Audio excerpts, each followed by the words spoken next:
vai subir no palco. Foi para trás das grades.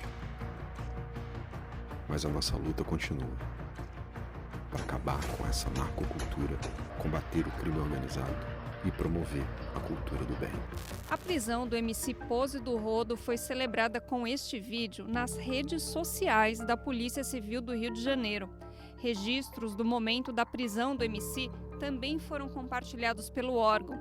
Pose do Rodo foi detido em casa e levado para a delegacia sem camisa e descalço. Uma cena muito diferente, por exemplo, da prisão do ex-deputado federal Roberto Jefferson. Ele recebeu agentes da Polícia Federal com tiros e granadas, mas quando a polícia finalmente conseguiu entrar na casa, a cena que se viu foi essa: um agente conversando calmamente com o ex-parlamentar. As diferenças de tratamento conforme raça e condição social continuam dentro do sistema de justiça. Artigo publicado ano passado na revista do Conselho Nacional de Justiça mostra que indivíduos negros têm 10 vezes mais chance de serem presos preventivamente do que indivíduos brancos e que os réus economicamente mais vulneráveis tendem a receber penas mais severas do que os de status socioeconômico elevado. Uma chave para entender esse problema é a baixa presença de negros no sistema judiciário. Eles ocupam menos de 15% dos cargos na magistratura. Em um contexto tão marcado pela exclusão e o racismo, como avançar na busca por igualdade? E o que precisa ser feito para que a justiça seja, de fato, cega? Olá, esse é o BDF Entrevista. Eu sou Luana Ibelli. E para esse papo sobre racismo e direito, eu recebo hoje Edio Silva Júnior, que é advogado, mestre e doutor em Direito pela PUC-SP, fundador do Jus Racial e do IDAFRO, duas instituições que atuam juridicamente no combate ao racismo, e ele também é OGAN, que é uma informação muito importante, né, doutor? Boa tarde, muito obrigada por estar aqui com a gente hoje. Caríssimo, é um prazer estar novamente contigo aqui no BDF para falar de assunto tão relevante, né, Luana? Vamos lá, doutor. O que indica racismo nesse caso do MC Pose? Eu sei que o senhor tem acompanhado muito de perto essa história, né? Sem dúvida nenhuma, quer dizer, eu vi, inclusive, depois que nós ingressamos com uma medida, o IDAFRO resolveu ingressar com uma medida no Supremo Tribunal Federal, Luana, porque a prisão violou uma súmula vinculante que disciplina a utilização de algemas. A esposa dele reclamou de desrespeito no quarto dela, ela dormindo com uma filha de 5 anos na cama. Ele é jogado contra a parede. A polícia intervém já com as câmeras de TV, com as emissoras ali acompanhando a espetacularização da prisão. Depois, a utilização de algema absolutamente desnecessária. Ele não demonstrou, Luana, como as imagens demonstraram, qualquer forma de resistência. E, por último, a tortura. Porque aquele gesto do policial de transfixar o braço entre a coluna vertebral dele, apoiando a mão e pressionando a garganta e alavancando o pulso algemado, aquilo é tortura. E ele só faz aquilo com preto e branco pobre no Brasil. Porque a matéria disse bem aí, no caso do Jefferson, lá do Roberto Jefferson, que recebeu a polícia com granada e metralhadora, você vê ali a subserviência, a cordialidade do policial. O policial não tem nem tem que ser subserviente, não é disso que se trata, tampouco ser racista quanto foram pela enésima vez com o MC Pose, reconhecido na liminar ontem do Tribunal de Justiça, que revogou a prisão dele, Luana Ibelli, querida. Mas agora, doutor Edio, o STF já reconheceu que existe racismo, né, nessas questões jurídicas. Eu queria que o senhor falasse um pouquinho para a gente sobre esse reconhecimento, sobre as evidências de que isso acontece. O senhor já especificou no caso do MC Pose, mas isso acontece de forma generalizada no nosso país, né? Lamentavelmente, Luana, quer dizer, você veja, em 2 casos ali muito objetivos. No caso do julgamento sobre a descriminalização do uso, o que o Supremo demonstrou do uso de maconha, que o Supremo demonstrou? Um jovem negro no Brasil, preso em circunstâncias análogas a um jovem branco, um jovem negro com 40 gramas de maconha, ele tem infinitas vezes mais chance de ser qualificado como traficante do que um jovem branco com a mesma quantidade de maconha vai ser considerado usuário.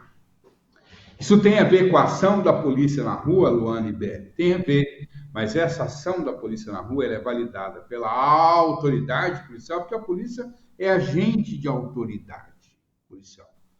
Polícia não é a autoridade policial, é o delegado de polícia. Então, essa decisão do agente de autoridade é validada pela autoridade policial, é validada pelo Ministério Público e é validada pelo Judiciário. Durante 80 anos, Libéria, caríssima, durante 80 anos, vigorou no Brasil e continua, mas não era levada a sério, a norma que determina a forma pela qual um acusado, suspeito de crime, deve ser reconhecido. Entretanto, o Judiciário no Brasil substituiu isso por um protocolo absolutamente grosseiro, criminoso, ilícito. O Judiciário brasileiro substituiu o reconhecimento pessoal por fotografia de internet, muitas vezes fotografia é feita, produzida com diferença de 5, 6 anos da data do fato, do furto, do roubo, que seja e tal. Por que o Judiciário brasileiro, durante 80... E essa norma, Luana, é de 1941, é o Código de Processo Penal. Por que o Judiciário brasileiro, durante 80 anos, uma norma importantíssima como essa, foi considerada como um mero aconselhamento, como um detalhe? Porque quem foi condenado, e o STJ reconheceu isso, o Supremo reconheceu isso, quem foi condenado esses 80 anos, foi preto e pobre no Brasil. Preto e branco pobre no Brasil. Como diz o Caetano, são pretos de tão pobres. Então, é disso que se trata. Agora, nós precisamos rever a forma pela qual o Judiciário compreende a temática racial. Não adianta ter cota para preto, começar... Se não mudar a cultura, se não preparar as pessoas. Porque é isso, Luana, como você bem sabe, que você é uma pensadora, é uma intelectual, muito mais do que uma comunicadora. No Brasil, uma pessoa pode nascer, crescer e morrer sem a oportunidade de refletir seriamente sobre a temática racial, porque a educação básica não trata desse tema. Então, é papel do Judiciário preparar os seus quadros para lidarem com esse tema, porque é isso, a decisão que um juiz toma, ela pode ter um efeito devastador na vida do indivíduo e de uma família. Então, é muito grave, é um tema que tem que ser levado a sério, viu, Luana? Pois é, e falando nessas consequências, doutora, se a gente pensar, por exemplo, no MC Pose, ele foi solto, mas o trauma fica, e o senhor trabalha com muitas pessoas que sofrem racismo, né, defendendo vários casos. Quais são essas consequências na vida dessas pessoas? Você acaba com a vida da pessoa, né, Luana? Porque você imagina, nos Estados Unidos há um advogado famoso, Bryan Stevenson, faz um trabalho belíssimo com negros condenados à morte, né? Boa parte dos estados norte-americanos ainda tem pena de morte. O que o Bryan Stevenson demonstra, Luana?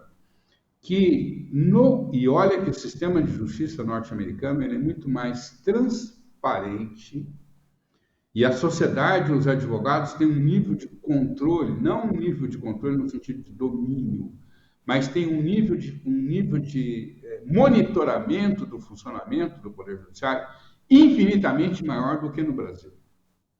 E o Bryan Stevenson demonstra que nos Estados Unidos, cerca de estimadamente 10%, Luana e Bebe, 10% dos condenados à morte negros são inocentes. Agora, quantos condenados no Brasil pretos são inocentes, Luana? É uma vida que você praticamente perde, que a taxa de reinserção social é pequena, eles acabam retornando para o crime, vão se tornar presas fáceis do crime organizado. são filhos que perdem os seus pais, porque eu vi ali as fotos do MC Pose com seus filhos. Ele é um garoto dedicado à família, à sua esposa, uma moça negra, combativa, ficou esses dias todos aí lutando para tirar o marido. Ele é um sujeito dedicado à família. Quer dizer, você devasta, você acaba com a vida daquele jovem e com a vida dos filhos, com a vida da mãe, que vai acompanhar a prisão ali a vida inteira para tentar salvar aquele menino.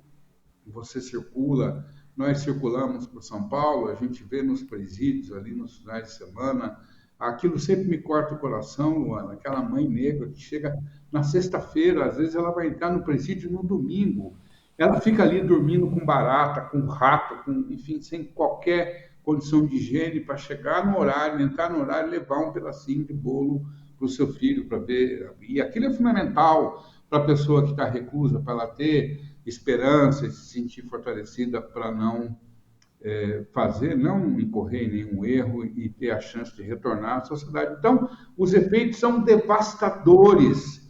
E nós estamos falando, Luana, de uma prática cotidiana. Não é o Edio que disse. E você disse isso, a repórter que fez a abertura da matéria disse muito bem. O próprio Poder Judiciário hoje reconhece com todas as letras o impacto nefasto do racismo na administração da justiça. A questão é como é que a gente vai superar um quadro como esse. E vou te dizer, Luana, não quero me alongar. Me surpreenderia se não houvesse racismo no judiciário, porque no Brasil ainda tem instituição, como a Polícia Militar, por exemplo, diz, não, aqui não tem racismo. Você tem racismo em tudo quanto é lugar, menos naquela instituição? Não. A questão é como é que essa instituição lida com o racismo. É disso que se trata, Luana. Doutor, agora eu queria entrar num tema que é o seguinte, tem uma expressão que se tornou muito popular nas redes sociais e também no meio jurídico, que é o tal do racismo estrutural. Queria te ouvir sobre isso. Qual que é o problema envolvido da gente não ter autoria para o racismo quando a gente fala que ele é estrutural? Já ouvi o senhor falando disso algumas vezes. Isso tem influenciado também essa questão do racismo no meio jurídico? Lamentavelmente, Luana, nós temos no Brasil algumas figuras aí que eu tenho intitulado de juristas globeleza. O que é o jurista globeleza? O jurista globeleza é um sujeito que não tem a menor ideia sobre o processo, não peticiona, não faz um enfrentamento judiciário, nunca fez um enfrentamento no judiciário contra o racismo e desconhece que o direito atribui, Luana, responsabilidade pelo racismo ao Estado, às instituições e aos indivíduos. Por que essa basófia ela é perniciosa para esse quadro que o seu programa hoje, o BDF, está expondo aqui? Porque você permite a interpretação de que você tem racismo, mas não tem racista. Você tem racismo, mas é um racismo sem intencionalidade. Você tem um racismo, mas, enfim, o indivíduo, o branco racista, ele não é o agente ativo do racismo. Ele é vítima de uma abstração, que é essa ideia de uma estrutura. Então, esse tipo de jurista globeleza, quer vender os seus livros, tal, livro de bolsa, tá bom, mas não atrapalha a luta contra o racismo. Nós precisamos tratar esse tema com seriedade. O direito internacional público, as Nações Unidas, a Constituição Federal, tratados internacionais dos quais o Brasil é signatário, são inequívocos. Há intencionalidade no racismo. O racismo é um produto, sim, da atuação estatal, é verdade, mas ele também resulta de decisões individuais do cotidiano e intencionais, Luana. Quando o policial pega um menino preto com 40 gramas de maconha e ele pega um menino branco com 40 gramas de maconha e ele decide que o preto é traficante e o branco é mero usuário, há ali uma intencionalidade. É uma decisão individual que depois vai ser referendada pela instituição e pelo Estado.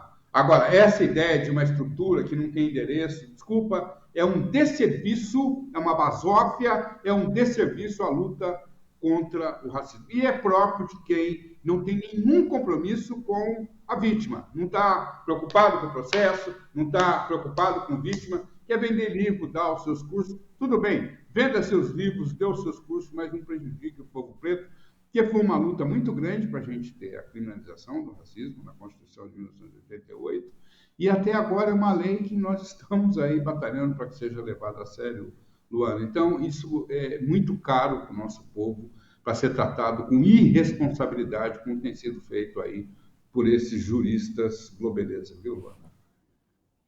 Doutor, o senhor falou isso um pouco antes numa das respostas, e agora aparece um pouco essa questão de que lei não é aconselhamento, lei é lei. Porém, a lei não é cumprida como deveria. O que acontece, doutor, que a gente não consegue cumprir as leis que tratam de racismo no Brasil?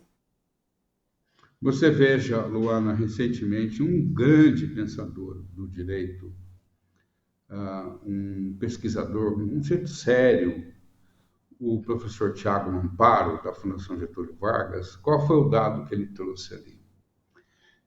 Segundo pesquisa feita pela Getúlio Vargas, Luana e Belli, dessas ocorrências que resultam morte de pessoas em confronto com a polícia, apenas 10% delas apenas, você tem a perícia do local do crime. A perícia do local do crime, Luana, ela é fundamental, né?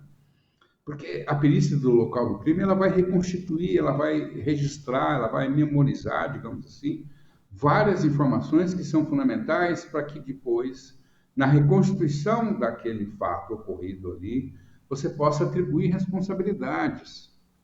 Essa é uma lei fundamental, está no pacote anticrime. É responsabilidade do Ministério Público, Luana e Belli, o controle externo da atividade policial.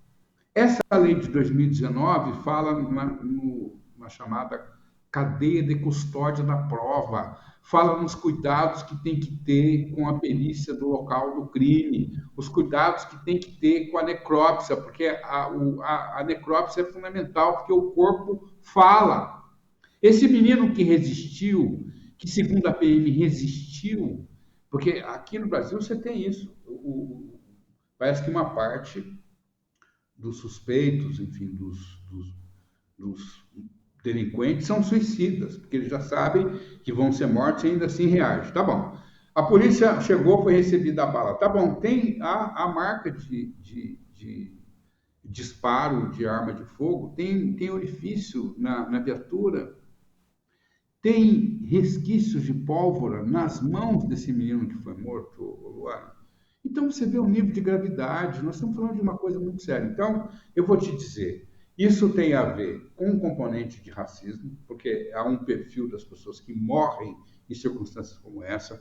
Isso tem a ver com uma omissão grave, e nós vamos ter que começar a falar, e eu disse isso esses dias e repito aqui, o Ministério Público brasileiro tem as mãos sujas de sangue do genocídio dos jovens negros no Brasil, porque eles têm a responsabilidade constitucional de verificar cada vez que alguém é morto nessas circunstâncias e não fazem segundo os dados objetivos do professor Tiago Amparo.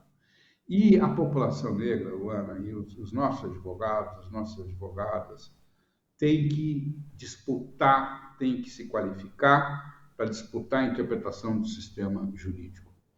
O direito é uma disciplina muito hermética, Luana. Esses dias eu estava acompanhando aí o sepultamento do Papa, querido Papa Francisco. Estava lembrando que você fala latim no Vaticano, né, Luana? E no direito, quer dizer, o direito ele tem uma linguagem muito hermética. Então, nós precisamos de gente qualificada e disputando a interpretação dessa lei. Porque é na disputa pela interpretação dessa lei que você vai pluralizar as perspectivas de interpretação, você vai aumentar o controle da sociedade sobre como é que funciona o judiciário e, portanto, vai avançar no sentido de que fatos e provas sejam julgados como tais, como fatos e provas, e não fatos e provas que envolvem um acusado branco ou fatos e provas que envolvem um acusado preto, como frequentemente, lamentavelmente, acontece no Brasil. O que não significa, Luana, que nós não tenhamos uma parte significativa de juízes que, mesmo sem que o judiciário tenha uma política consistente e permanente para isso, são juízes muito preocupados com esse tema e a gente não pode... Você é uma mulher negra, uma intelectual negra, sabe disso tão bem quanto eu. Nós não podemos generalizar. Também, inclusive, em relação ao Ministério Público, há promotores preocupados com isso? Há. O que não há é uma política institucional do Judiciário e do Ministério Público realmente preocupados em dar resposta a esse tipo de problema. Também, doutor Ed, bom, como uma tentativa de resposta, em novembro de 2024, o Conselho Nacional de Justiça lançou o protocolo para julgamento com perspectiva racial. Vamos entender do que se trata. No Brasil, a cor da pele ainda pesa e muito nas decisões da Justiça. Por isso, o Conselho Nacional de Justiça lançou um protocolo inédito, com aplicação obrigatória em todo o Judiciário. É o protocolo para julgamento com perspectiva racial. A ideia é simples, mas poderosa.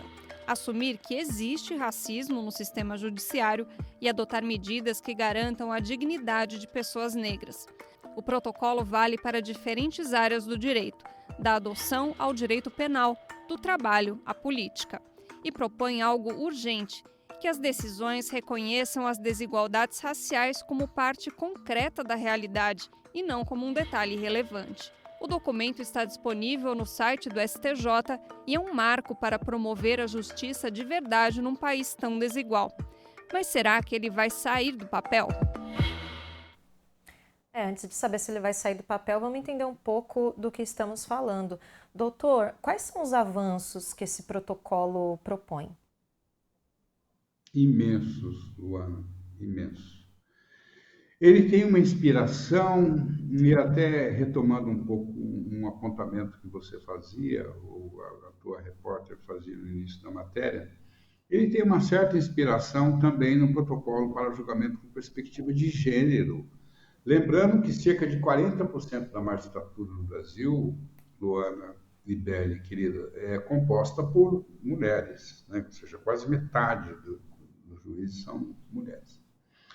E ainda assim você precisa ter um protocolo para julgamento com perspectiva racial, porque a misoginia, Luana, e você sabe disso melhor do que eu, a misoginia, o machismo, a homofobia, etc., são ideologias. Como ideologias que são, você tem, por exemplo, mulheres, aliás, esses dias um casal homoafetivo de mulheres aqui em São Paulo, um casal de lésbicas, uma está sendo acusada de matar a outra.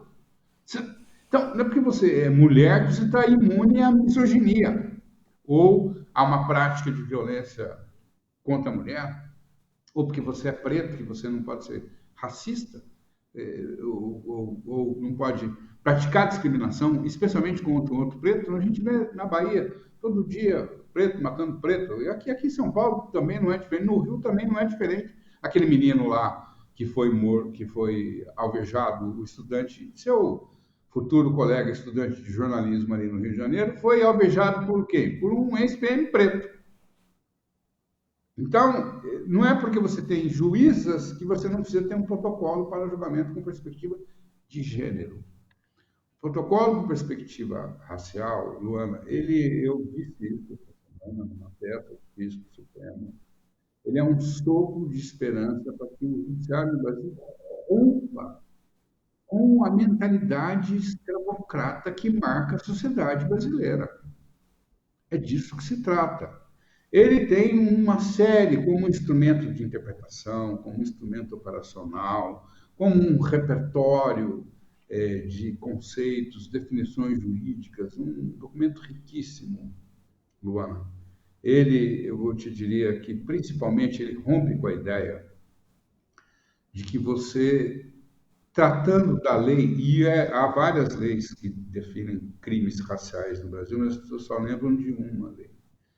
E tem muita gente boa no direito que acredita que você, tratando dessa lei, você está esgotando as possibilidades de enfrentamento jurídico da temática racial. Não!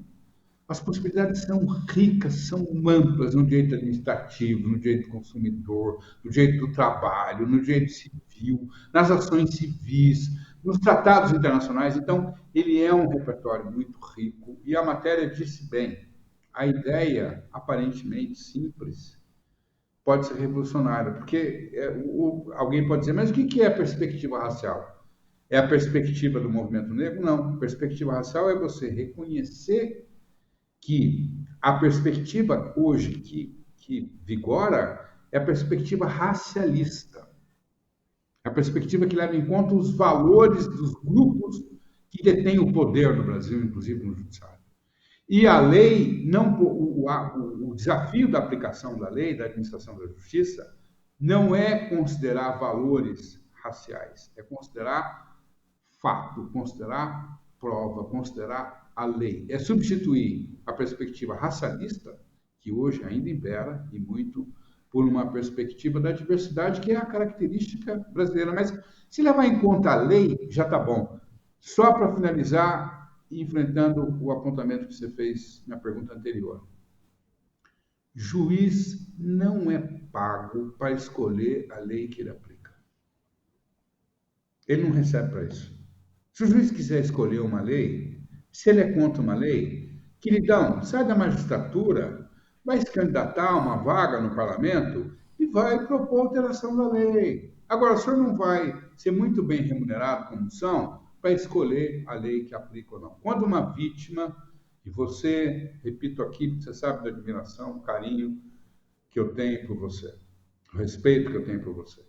Você, como uma mulher negra, pensadora, sabe que uma vítima de violência no Brasil, para ela reclamar, muitas vezes aquilo foi, durante um tempo, aquilo foi incomodando a tal ponto que ela precisa reclamar. E quando ela reclama, tem que ser ouvida com respeito. Se o juiz é um branco que conviveu com preto, tem uma boa parte deles, conviveu com preto a vida inteira como motorista, limpador de piscina e tal, como um ser humano, ok, mas como um profissional, como aplicador do direito, ele tem a obrigação de ter o mínimo de empatia por essa vítima. Luana, querida, é disso que se trata. Doutor, o senhor poderia dar um exemplo prático da aplicação desse protocolo, pensando principalmente nesse exemplo que a gente deu aqui do MC Pose, né, que está na mídia. Como que ele pode fazer a diferença num caso como esse? Nós, inclusive, fomos ao Supremo Tribunal Federal, Luana, e por que nós fomos ao Supremo? Sabíamos sabíamos perfeitamente bem que o Pose tem uma equipe jurídica e não se trata de entender que a equipe dele não teria qualificação para fazer a defesa dele, não. Mas é porque os tratados internacionais asseguram às organizações da sociedade civil o direito de acionar o Supremo Tribunal Federal para reclamar de uma prisão ilegal. Repare que uma aplicação prática do protocolo aqui, ela de pronto, de cara, ela vai tratar a forma como ele é conduzido. Primeiro, o uso de algema, mas o uso de algema já tem a previsão, que é a súmula 11, que determina que o agente de autoridade, o agente público, enfim, ou o juiz precisam justificar a necessidade de algema. Eu não vou nem tratar da coisa da algema, que é um instrumento de contenção necessário. Não é que dizendo, não tem que usar algema. Não, tem que usar algema quando o uso dessa forma de contenção do indivíduo é necessário. Aquela cena que eu descrevi aqui, que é uma cena de tortura, ela só é admissível quando aplicada contra conduzido preto.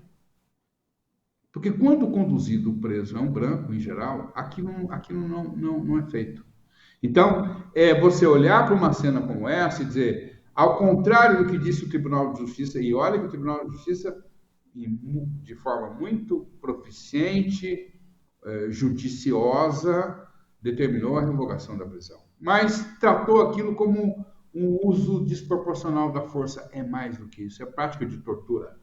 Porque você imagina você ficar ali com os pulsos algemados, sendo impulsos alavancados para cima, a agonia que você fica ali, e o sujeito ainda põe e enfia o dedo ali na sua nuca e tal. É olhar para uma cena como aquela, lembrar que tem tratado internacional em vigor no Brasil, lamentavelmente a justiça estadual, muitos juízes entendem que tratado internacional é perfumaria, mas é fundamental, é um instrumento fundamental da pauta civilizatória.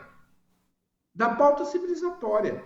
Porque, eu repito, é uma tortura, eu espero, inclusive, mesmo com a decisão do Tribunal de Justiça do Rio de Janeiro ontem, nossa equipe resolveu, Luana e Beli, manter a reclamação que nós fizemos para ver se o Supremo reconhece que, de fato, o MC Pose foi vítima de tortura, porque aquilo é tortura e só é tolerada porque é só preto que passa por aquilo ali, porque senão alguém já tinha lembrado que aquilo é tortura. Então, um caso aí que está na mídia e que eu espero que o Supremo atenda o nosso pedido de, inclusive, na apreciação, levar em conta o protocolo para julgamento por perspectiva racial.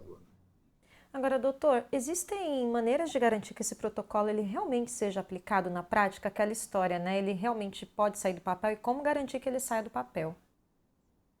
Advocacia, os advogados, sociedade organizada, as organizações da sociedade civil e especialmente os advogados. Os advogados, Luana, hoje, nós, segundo dados do Conselho Federal da OAB, nós temos aí de 10% a 20% de advogados negros. E uma parte, com certeza, já teve alguma experiência ruim, já ouviu falar e tal, sabe o quanto é opressivo o terrorismo de Estado que se pratica no Brasil diariamente com o jovem preto. E eu sempre insisto, viu, Luana, nessa expressão, praticado por maus policiais. Mas é um terrorismo diário. Minha mãe, eu tinha 11 anos, eu estou com 63, eu tinha 11 anos, minha mãe dizia, Branca, dizia, toda vez que eu ia sair de casa, minha mãe dizia, você está levando o documento? Porque ela sabia que aquele menino podia não voltar, é muito fácil não voltar.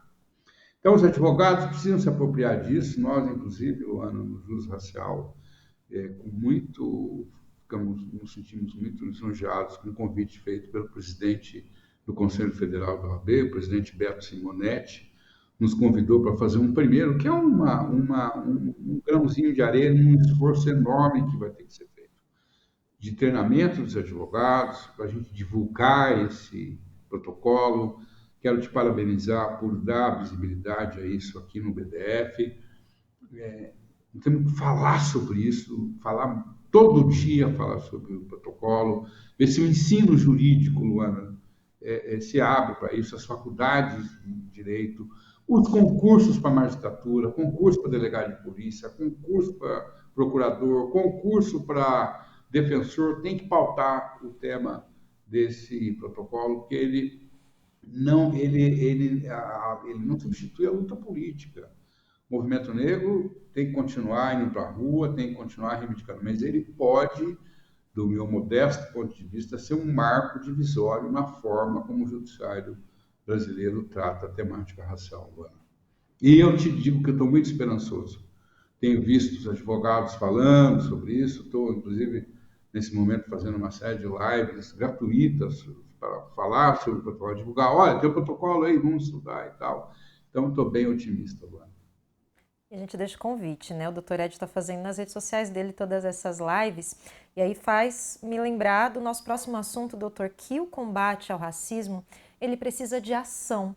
Então, a gente vai saber um pouquinho mais sobre o trabalho do IDAFRO e do Jus Racial nessa luta. Vamos ver. Casos de racismo continuam chocando o país. De crianças negras humilhadas em escolas particulares de São Paulo até a destruição de terreiros de matriz africana. Em comum, a dor das vítimas e uma pergunta: onde buscar justiça? O IDAFRO, Instituto de Defesa dos Direitos das Religiões Afro-Brasileiras, tem sido referência nacional na luta contra a intolerância religiosa. Formado por juristas comprometidos com a igualdade racial, o Instituto atua 24 horas em casos urgentes e orienta sobre legalização, isenção de impostos e acesso a direitos para terreiros. Entre as vitórias judiciais do Instituto estão decisões que reconhecem o casamento afro-religioso, garantem o direito à fé e protegem mães candomblecistas que chegaram a perder a guarda dos filhos por exercerem a própria religião. Já a plataforma Jus Racial tem o objetivo de democratizar o acesso à justiça e oferece formação no combate jurídico ao racismo. além de consultorias e apoio direto às vítimas. À frente dessas iniciativas está o advogado Edio Silva Júnior, com décadas de atuação em defesa da igualdade racial. Um trabalho que transforma a justiça em ferramenta de reparação histórica. Reparação histórica que é urgente. Doutor Edio, o senhor pega muitos casos midiáticos, casos que têm repercussão. Queria te ouvir. Por que é tão importante estar à frente dessas situações? E quais são os maiores desafios? Imagino que o senhor também deva sofrer algumas pressões midiáticas, o papel da mídia nisso tudo também. Queria te ouvir sobre a importância de levar esses casos para a mídia. Uma parte, né, Luana, são casos que têm repercussão na mídia, outra parte são casos de pessoas anônimas e nem sempre chegam ao conhecimento da opinião pública. Eu vou pegar o caso da Samara Filippo e da neta do Arlindo Cruz. No caso da Samara Filippo, a gente obteve ali uma vitória estupenda, extraordinária. Até onde vão os nossos registros, é a primeira vez que duas adolescentes praticaram um ato dantesco de racismo no interior da escola foram sancionadas. Né? Na verdade, o processo socioeducativo, o ato infracional, quando é praticado por adolescente, né, ou seja, pessoa de 12 aos 18 anos, não é considerado crime, né, um ato infracional. É a primeira vez que você tem uma resposta do Estado, até onde vão os nossos registros, uma resposta do Estado para adolescentes que praticaram um ato infracional equivalente ao crime racial. Ponto. Foram expulsas, vão prestar serviços à comunidade, certamente a ONGs que trabalham com a temática racial, etc. É isso, é uma resposta do Estado. Eu vou te dizer, Luana, eu tenho dúvidas e muitas vezes eu digo isso em palestras e tal. A cadeia é a solução para um problema grave como o racismo no Brasil? Não é. Decididamente não é. A gente precisa parar de lidar só com os efeitos do racismo. Nós precisamos começar a ingressar nas causas do racismo, senão nós não vamos dar um passo significativo aí. Mas a lei está aí e tem que ser aplicada. E aí, no caso da neta do Arlindo Cruz, a filha do Arlindinho, que eu também tenho a honra de representar, a família, a gente está lá batalhando, enfim, possivelmente vão ter que ir à Corte Interamericana de Direitos Humanos e tal.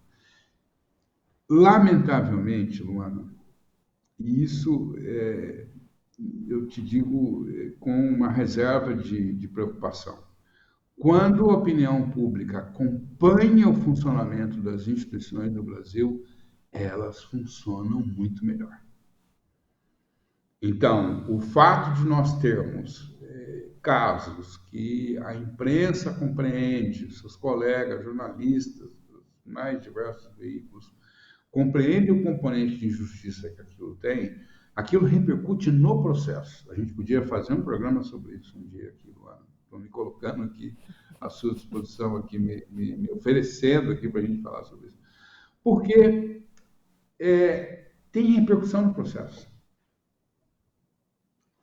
Aquilo é visto com cautela, é visto com mais calma, é visto com cuidado, é visto com zelo, porque se sabe que a opinião pública está acompanhando. Agora, é óbvio que não pode uma instituição funcionar com base no monitoramento que a sociedade está fazendo ou não dela. Muito embora o monitoramento é sempre bom. Transparência, Luana, é sempre bom em qualquer atividade humana. Não só na máquina pública, em qualquer atividade humana. São casos que nos ajudam a mudar a jurisprudência. O caso da Samara Filippo, da menina, um doce de menina, aliás, enfim, muito bem criada com muito amor, enfim. Aquilo é uma mudança na jurisprudência que vai repercutir, com certeza, nós vamos utilizar, num caso em que se trata de uma adolescente que não tem pai ou mãe famoso e tal, que está tendo seu direito violado. Então, é fundamental.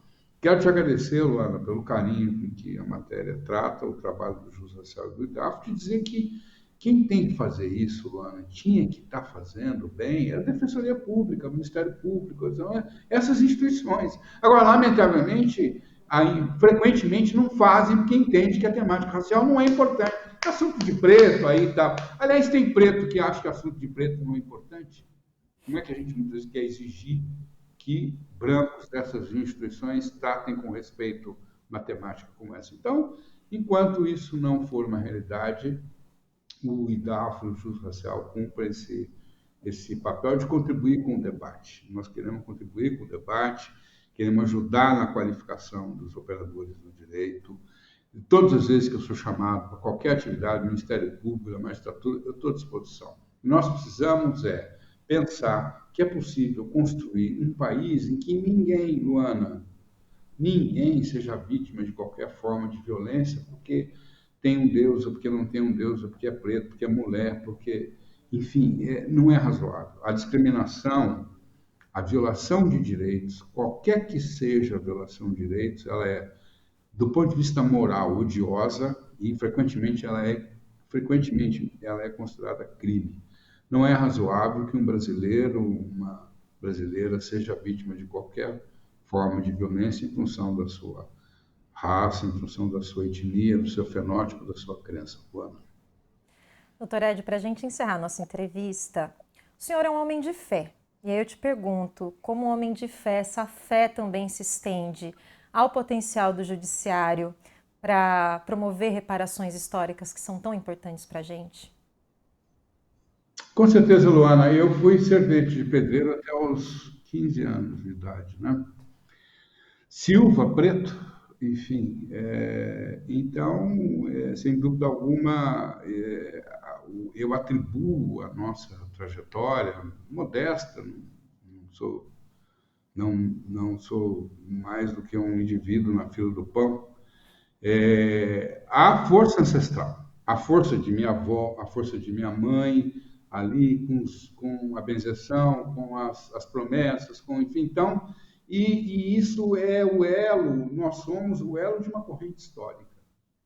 Nós somos o elo de um conjunto de pessoas que se recusaram a ficar de joelhos para a opressão, que se recusaram a atender o chamado para a capitulação, para a assimilação.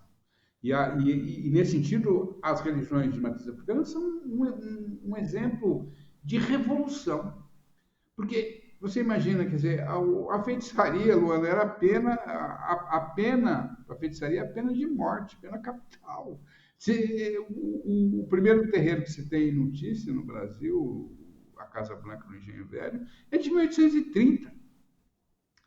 6 anos depois da Constituição de 1824, que proibia a construção de qualquer templo no Brasil que não fosse o templo católico. 4 mulheres pretas e um africano vão lá, vão dizer isso aqui. Há uma reunião, uma passagem belíssima e curta, há uma reunião ali por volta de 1840, um pouco mais.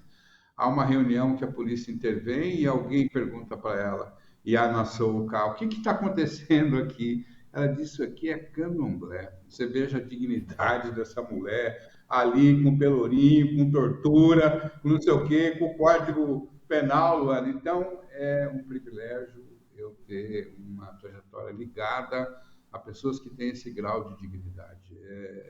Eu vejo muita gente por aí, isso não quer dizer que todo preto tem que ser macumbeiro, não. Eu vejo muita gente boa, inclusive, por aí, em outras religiões. Mas eu vou te dizer, Luana, o povo da macumba é um povo que tem uma alegria e se recusa e mantém a religião está aí, apanha, mas está aí, cresce, enfim. Então, é um privilégio também fazer parte de uma cepa, um tipo de gente que eu entendo que nasceram para fazer a diferença. Eu me sinto na obrigação de honrar pessoas como minha avó, minha mãe, enfim, as pessoas que nos antecederam. Obrigado, querido. Muito obrigada, doutor, por essa entrevista. E vamos à luta, né, para garantir todas essas reparações. Muito obrigada, até uma próxima. Eu que agradeço mais uma vez por estar aqui, estou sempre à sua disposição, viu? Obrigado. E assim a gente encerra mais um BDF Entrevista. Até a próxima. Tchau!